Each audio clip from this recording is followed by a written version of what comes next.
Hello and good Wednesday, April 11th, 2007. I'm Joanne and this is Rocketboom.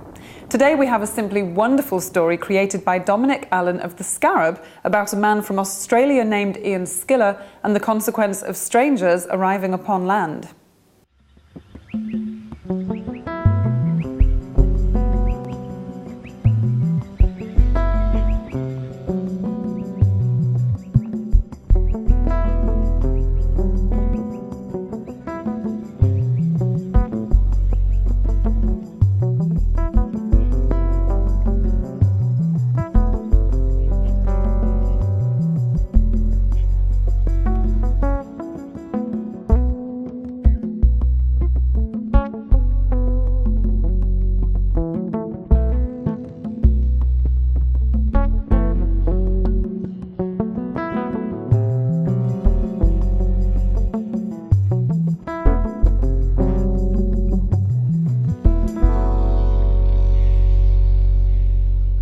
We've been in a drought in this area for about 7 years, and and it's really affecting. Our biggest problem at the moment is we have no subsoil moisture, and if you have a look at all the houses and the factories and the shops in town, you'll notice all the concrete around them is cracking because it's so dry underneath.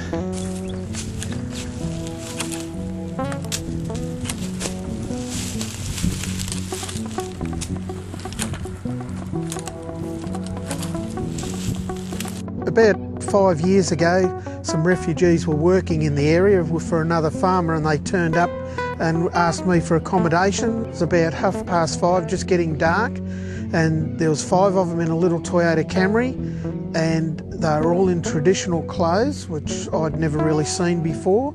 They were Afghanis, which I didn't know at the time. Only one person could speak English, and they raised from about 5 foot in height and about 10 stone wring and wet to about 6'3" and about 18, 19 stone. And I was starting to think, well, am I in trouble here, or what's going on? Just what do these people want?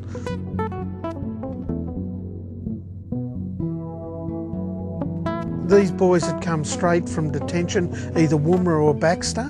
The only thing they had with them was a blanket and a pot, a couple of pots. I put the word around town and local newsletters and things like that and asked for furniture. And I ended up getting enough furniture to fit out 5 houses. Then I thought I'd better thank the people that donated all the equipment. So we decided to have barbecues up at the local sporting club and invite people who donated stuff. The idea behind this was to get the refugees to meet the people of the area to meet the refugees, also work out where their things, the donations had gone to. Well, they come to Australia to escape all the problems that are in their country, like that's in Afghanistan, had been at war for 25 years. I've got a 33-year-old fellow that I talk to and I assist. He's now got his permanent visa, had never been to school in Afghanistan. His mother was too scared to send him outside because they were bombing every day. You know, they come to this country looking for a humanitarian visa and assistance from the Australian government, and when they got here they were locked up. Mum and myself started to fill out the paperwork. Then we realised that there was a lot of things that the boys needed to be able to satisfy the Australian government. So we then started educating them to read and write English, getting them like Medicare, driver's licences, teaching them to drive, teach them to speak English or Australian, and just educating them in ways that they could meet the requirements set by the Australian government and the Immigration Department. We originally started off with 5. About 3 years ago we're up to 135, I think we had. At the moment we've got about 70 in the area. I'm a community-based person, and our community is falling by the wayside. Over the last 3 years we've lost 2.5 teachers. Last year we lost 54 children out of the primary section.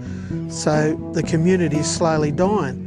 I believe if we bring the refugees back into the community, we're going to build the numbers back up and we're going to keep our services. If the boys have work rights, they go out and work. They don't like charity.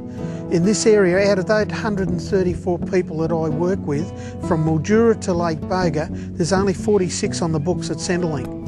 They don't like charity. They prefer to work and get their funds themselves. If they know where their wife or their family is back overseas, they're supporting their family. If they don't, they're working with like Red Cross and other organisations to try and find their families. I find it a bit funny that the Australian government likes to look good overseas and signs all these United Nations agreements, but when the people actually come here looking for assistance, we lock them up in detention. To me, it just doesn't, I don't think you can play both sides of the fence. You either have to say you are going to support them or you're not. As far as mateship and the old Australian ways of helping people out and things like that, I think John Howard has lost the plot. In relationship to refugees, I think he's got it all wrong. I'd like to talk to Amanda and explain to her that, you know, you're doing all right, why don't you share some of your wealth and help some of the others in the area? Australia's a big country and I think we can assist these people in plenty of ways and help them to come in. I think our biggest problem is that people don't understand the issues of refugees. They only read what is in the papers do not give the true context, the true guts of what's going on with refugees and how you can assist them. Most people who don't understand the issue, don't understand refugees, are scared of them, believe what they read in the newspaper, should come to Tooleybuck and come to a barbecue, and I'll introduce them to a few. Let them sit down and have a talk to a genuine refugee, a person that's doing it tough and come here looking for assistance. And give them a talk to them and just realise what sort of conditions they've come out of and what they're asking for. They're not asking for a lot. If they're that strong in their nature and their character that they can handle all that's been thrown at them and still want to stay here, they're the people we need. They're the people that are going to keep Australia going forward.